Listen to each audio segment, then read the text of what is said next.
I know a guy who came back from the dead. This guy suffered a heart attack, was rushed to the hospital, and actually flatlined for a few minutes. He was dead for a time. Walang tibok yung puso, walang buhay. But because of modern medicine, he was successfully revived.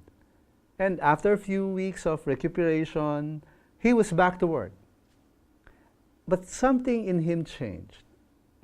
He became less angry, less anxious, more patient, more loving. He was a changed man. And if you will ask him the reason for his change, he would say he was given a second chance. He was living a new life. And in a sense, we all are given a second chance. We all are given an opportunity for a new life. And we can find that life in Jesus Christ. The Apostle Paul said this in his letter to the Corinthians. Therefore, if anyone is in Christ, he is a new creation. The old is passed away. Behold, the new has come. What Paul is telling us in this passage is that those who have put their trust in Jesus are a people who are different from who they once were. People who follow Jesus have died with Christ and no longer live for themselves. They die in their old sinful nature, nailed on a cross along with Jesus. They were buried along with him.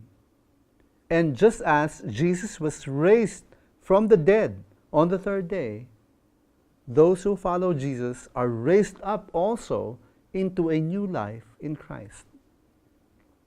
A person who follows Jesus is a new creation, someone who has been given a new birth by the will of God. The old things, self-love, self-righteousness, pride, independence from God, desire for sin, prejudices, bad habits, wild passions, everything that go against the will of God, all these have passed away. And for that person, the new has come. The old things are replaced by the new. There is a new desire for the things of God, a desire to know God, to know His Word, to understand His will, to be with Him, to follow Him, and obey His commands. There is a yielding of the heart to a complete dependence on God. Are you that person? Have you given your life to Jesus? If so, then the Spirit of God will work within you to transform you and give you a new life. Not perfectly, perhaps, because we are still in an imperfect world, and our bodies still have these worldly desires and longings. But God will give you a new desire to no longer follow yourself or pursue your own agenda, and no longer do the things just to please yourself. You are alive in Christ. You will follow Him. You will pursue His agenda.